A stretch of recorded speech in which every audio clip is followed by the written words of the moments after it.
Ciao a tutti e bentornati su Origini Ancestrali. Riprendiamo la serie che ci porta alla scoperta dei nuovi metodi di datazione indipendenti elaborati da Fomenko e Nosovsky, che hanno permesso di rilevare le anomalie ed alterazioni presenti nel manuale di storia scaligeriano, che fa da fondamenta alla versione storica generalmente accettata. Nei video precedenti abbiamo affrontato i primi due principi, ovvero il principio dello smorzamento e duplicazione delle frequenze e quello della correlazione dei picchi massimi. Questi due principi consentono di individuare i duplicati e quindi le ripetizioni all'interno del manuale di storia di Scaligero, ma nello specifico il principio dello smorzamento e duplicazione delle frequenze aiuta a ristabilire il corretto ordine cronologico degli eventi e dei personaggi sull'asse del tempo, mentre il principio di correlazione dei picchi massimi ci aiuta a risalire alla datazione assoluta di una fonte scritta, laddove la sua datazione parta da una datazione relativa, che può essere dalla fondazione di una specifica città e così via. Inoltre, questo metodo consente di capire se due cronache apparentemente diverse, datate in periodi storici diversi, stiano raccontando in realtà degli stessi eventi avvenuti in una stessa regione, ed è da questo dato che riusciamo a capire se ci troviamo di fronte ad una ripetizione e duplicato, che in questo caso si dirà che è fantasma, poiché ripete un avvenimento accaduto in epoche diverse e molto più tarde rispetto a quanto si dice e pensa. In questa occasione andremo a scoprire se ci sono duplicati fantasma all'interno delle liste dinastiche dei vari regnanti, sia antichi che medievali. Alla fine verranno mostrati gli esempi dei risultati delle sperimentazioni. Per scoprirlo, Fomenko e Nosovsky hanno elaborato il principio delle piccole alterazioni dinastiche e sono emersi risultati strabilianti. Supponiamo di aver trovato un testo storico X in cui viene descritta una dinastia di regnanti e la relativa durata di ciascun regno. Come facciamo a sapere se si tratta di una dinastia nuova oppure di una già conosciuta ma descritta in termini completamente diversi e per questo irriconoscibile? In questo caso è opportuno chiarire il significato dei termini che si utilizzeranno. Con dinastia reale si intende una dinastia realmente esistita. Dinastia annalistica fa riferimento ad una specifica dinastia descritta nell'annale, mentre il termine generico dinastia fa riferimento ad una sequenza continua di regnanti di una regione, ma senza assumere che il trono passi sempre ereditariamente da padre e figlio. Quindi una stessa dinastia reale M potrebbe essere stata descritta in modo completamente differente nei diversi documenti da cronisti diversi e quindi secondo punti di vista differenti. L'attività dei regnanti, il loro significato, le qualità personali, eccetera, sono valutati in modo soggettivo da diversi cronisti, poiché possono dipendere dalle simpatie o antipatie che gli stessi provano nei confronti dei vari regnanti o anche in base alle pressioni politiche ricevute. Per cui dobbiamo individuare delle caratteristiche e dei fatti invarianti, oggettivi, che non dipendono dalle preferenze dei cronisti, e questo dato ce lo dà la durata del regno di ciascun regnante. Questo rappresenta un dato sicuro, poiché è difficile che un cronista sia spinto ad alterare la durata del regno di un re. Se ci sono delle imprecisioni, queste sono frutto di errori nel calcolo della durata dei vari regni, dovute a difficoltà oggettive, come mancanza di informazioni o presenza di documentazione inesatta. Queste difficoltà hanno condotto al fatto che le tabelle e le cronache dei differenti cronisti riportavano numeri diversi circa la durata del regno di un re, e queste divergenze a volte sono molto significative. Questo riguarda anche le tabelle dei faraoni dell'egittologo Bruges e le tabelle cronologiche di J. Blair. Queste ultime, infatti, che arrivano fino all'inizio del XIX secolo, raccolgono tutte le principali dinastie storiche con le relative date di reggenza, di cui sono disponibili le informazioni. Queste tabelle sono di assoluta importanza, poiché sono state compilate in un'epoca sufficientemente vicina al momento della creazione della storia scaligeriana, per cui contengono delle tracce più chiare riguardo all'attività dei cronologisti scaligeriani. Successivamente queste tracce vennero sempre più sepolte e nascoste dagli storici del XIX-XX secolo. Per cui inizialmente Fomenko e Nosovsky hanno dovuto prendere coscienza delle dinamiche che intercorrono nella creazione di una cronaca e le possibili variabili che possono verificarsi, ed hanno capito che un cronista, nella fase di calcolo della durata di ciascun regno, potrebbe essere incorso in 3 errori principali: confondere e scambiare tra di loro 2 re vicini, sostituire 2 re con uno solo e quindi accorpare 2 re diversi in uno, la cui durata del regno sarà data dalla somma degli anni di regno dei 2 singoli re, commettere errori proprio nel calcolo della durata stessa del regno di un re. In questo caso maggiore è la durata del regno e maggiore sarà l'errore commesso dai cronisti. Quindi, una volta comprese queste dinamiche, torniamo dal testo storico X in cui viene descritta una specifica dinastia reale M. In questo testo il cronista riporta la durata del regno di ciascun re, calcolata da lui stesso. Questa successione la possiamo rappresentare con la seguente successione di numeri A uguale A1, A2, A3, AK, dove A1 è la durata del regno del primo re e così via. La lettera A rappresenta la dinastia annalistica descritta nell'annale X. A questo punto prendiamo un altro testo storico Y in cui viene descritta la dinastia annalistica B. Anche in questo caso il cronista calcolerà la durata del regno di ciascun regnante e questa successione la rappresentiamo con la seguente successione numerica: B uguale B1, B2, B3, BK, dove B corrisponde alla dinastia annalistica descritta in questo specifico testo. Il principio delle piccole alterazioni dinastiche si fonda su questa ipotesi. Se le 2 dinastie annalistiche A e B si differenziano poco l'una dall'altra, allora esse rappresentano la stessa dinastia reale M e quindi diremo che le 2 dinastie annalistiche A e B sono dipendenti, rappresentano quindi dei duplicati, delle ripetizioni.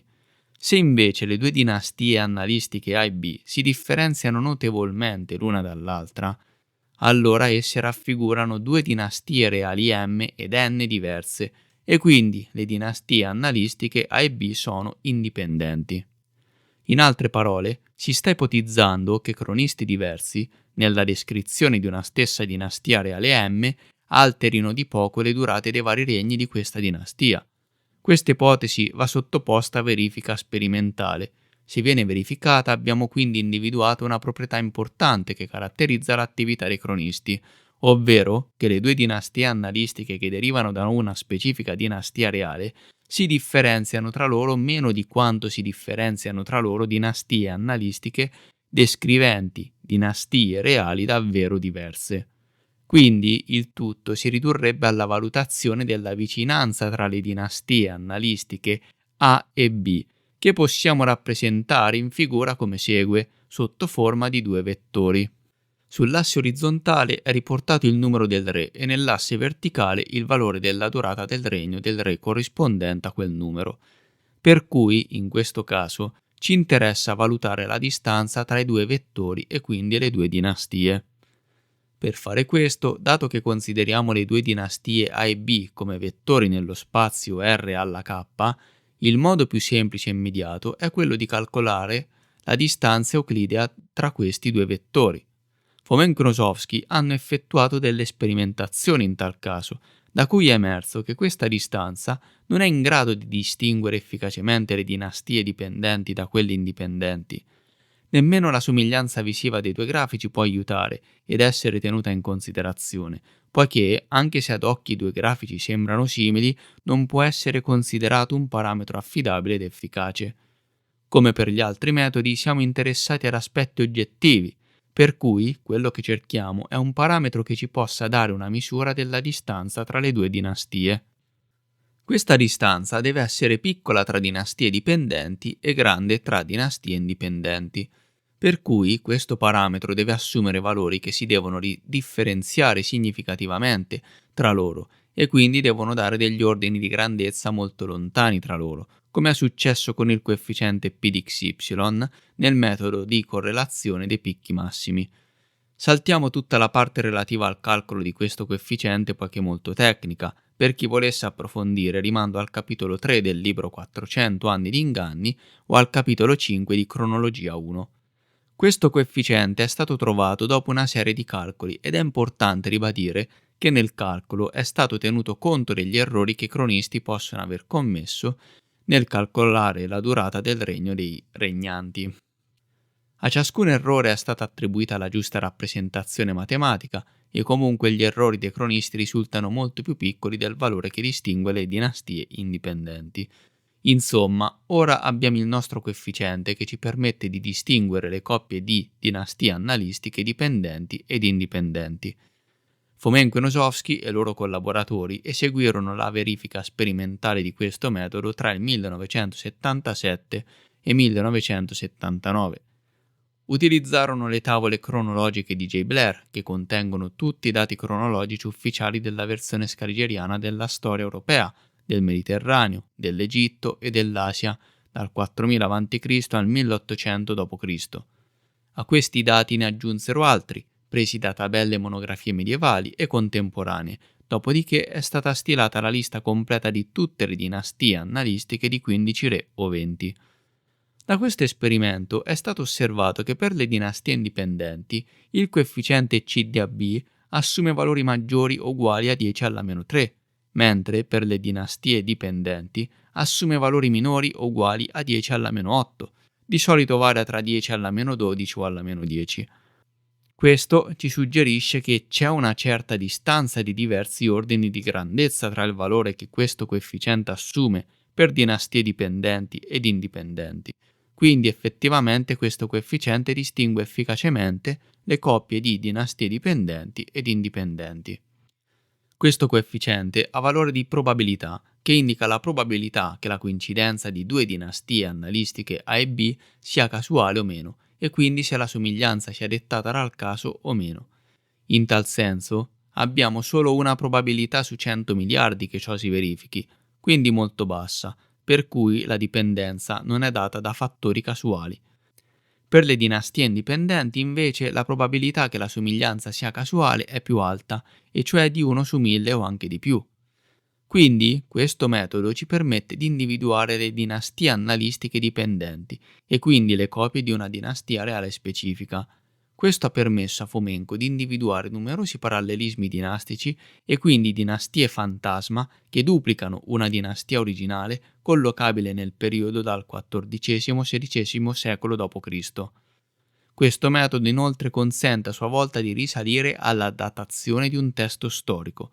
Questo perché, dato un testo storico X in cui è descritta una dinastia A, se tra tutte le dinastie annalistiche D, che già conosciamo e che sono già state datate, ne individuiamo una per cui il coefficiente CDAD assume un valore minore o uguale di 10 alla meno 8, allora siamo certi che la dinastia descritta nel testo storico X non è nient'altro che una copia di questa medesima dinastia D.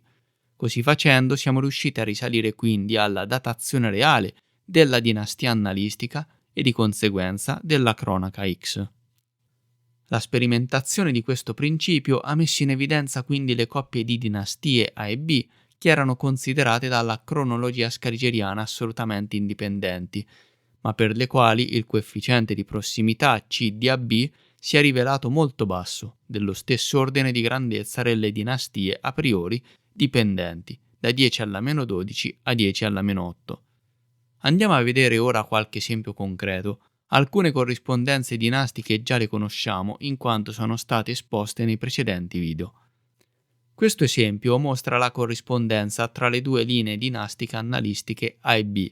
La dinastia A è rappresentata dal presunto antico secondo impero romano che va da Lucio Silla a Caracalla e che copre il periodo che va dal I secolo a.C. al III secolo d.C. La dinastia B invece è rappresentata dal cosiddetto Terzo Impero Romano, fondato da Lucio Aurelio e che si conclude con Teodorico il Gotico e che va dal III secolo d.C. al VI secolo d.C. Questa corrispondenza mostra senza ombra di dubbio una forte dipendenza tra i due flussi dinastici espressa dal coefficiente CDAB, uguale 10 alla meno 12. In questo senso la dinastia A del Secondo Impero Romano è stata creata duplicando la dinastia B del Terzo Impero Romano, facendola slittare indietro nel tempo di 333 anni. Il valore del coefficiente ci dice che la probabilità che si tratti di un caso è molto bassa. Questo è un parallelismo secondario, ciò significa che non solo ciascuna di queste dinastie duplica l'altra, ma che entrambe sono dei riflessi fantasma e quindi dei duplicati di una dinastia originale collocabile sull'asse del tempo nei secoli XIV-XVI. Un altro esempio che conosciamo bene è quello che riguarda il cosiddetto primo impero romano, ovvero la famosa Roma dei 7 re di Tito Livio, che inizia con Romolo Quirino e finisce con Tarquinio il Superbo. Questo flusso dinastico è stato confrontato con quello del Terzo Impero Romano ed anche qui è emersa una forte dipendenza tra i due flussi dinastici, suggerendoci che il flusso dinastico del Primo Impero Romano è stato creato su un frammento ricavato dalla dinastia dei regnanti del Terzo Impero Romano, che inizia con Costantino Augusto del 300 d.C. e finisce nel 552 d.C. con i Goti. Questo frammento è stato diviso in 7 fasi, ognuna delle quali è rappresentata da ciascun regnante del primo impero romano narrato da Tito Livio. In questo caso il coefficiente che esprime la forte dipendenza tra i due flussi dinastici equivale a C di AB uguale 10 alla meno 4, che si tratta del valore minimo possibile per la dinastia dei 7 re. In questo caso lo slittamento cronologico è dell'ordine di 1050 anni e, come detto prima, è stato ricavato duplicando un frammento del flusso dinastico del Terzo Impero Romano, gettandolo ancora più indietro nel tempo. Si è venuto a creare così il duplicato più antico dei flussi dinastici degli imperatori romani. Come ultimo esempio, voglio mostrarvi uno dei parallelismi più significativi, poiché in parte ci troviamo davanti ad uno dei parallelismi fondamentali, anche se per buona parte questa dinastia specifica risulta essere fantasma. In questo senso sono stati confrontati i flussi dinastici del medievale Sacro Romano Impero del presunto 983-1266 d.C. ed il flusso dinastico dell'antico Terzo Impero Romano del presunto 270-553 d.C. In questo caso le due dinastie risultano essere dipendenti e nello specifico il flusso dinastico del Terzo Impero Romano è stato ricavato dal flusso dinastico del Sacro Romano Impero dei secoli X e XIII, originando uno slittamento cronologico all'indietro nel tempo di 720 anni. Con questo flusso dinastico ci stiamo avvicinando a quello originario, da cui sono stati ricavati gran parte dei flussi dinastici antichi conosciuti. Il flusso dinastico del Sacro Romano Impero del X-XIII secolo è a sua volta un duplicato della dinastia successiva del XIV-XVI secolo, ovvero quella originale, da cui sono stati ricavati gran parte dei flussi dinastici antichi che conosciamo. Nel prossimo video andremo alla scoperta di questo flusso dinastico medievale originale e lo faremo analizzando uno dei metodi di datazione indipendenti che, unito al principio delle piccole alterazioni dinastiche, ha permesso a Fomen-Nosovskij di scoprire, per la prima volta in assoluto, questo parallelismo fondamentale. In ultima analisi è opportuno ed importante dire questo. Questi risultati trovano maggiore conferma dalle controverifiche effettuate con tutti gli altri metodi di datazione indipendente, come il principio di correlazione dei picchi massimi, il principio di smorzamento e duplicazione delle frequenze e così via. Per cui, anche nel caso delle sperimentazioni fatte con il principio delle piccole alterazioni dinastiche, i risultati emersi, in parte mostrati in questo video, sono stati verificati più e più volte dalle controverifiche fatte con gli altri metodi e nello specifico, per le dinastie, è stato utilizzato anche il metodo dei questionari codice di cui parleremo nel prossimo video. E si vuole ribadire che questi duplicati e ripetizioni tra le varie liste di regnanti non sono frutto del caso o dati dal fatto che la storia ciclica per cui si ripete, come spesso viene sostenuto dagli storici, eccetera. La casualità nella somiglianza può avvenire in liste dinastiche di pochissimi regnanti, ma quando si tratta di liste di 15 più elementi, il caso è da scartare, come ampiamente simboleggiato dal valore dei coefficienti, per cui siamo di fronte ad un'attività pensata e voluta alla base dell'alterazione storica. Amici, grazie per aver seguito il video, lasciate un mi piace per supportare gratuitamente il canale, commentate ed iscrivetevi se non lo avete ancora fatto azionando la campanella per non perdervi i futuri video. Grazie ancora e a presto!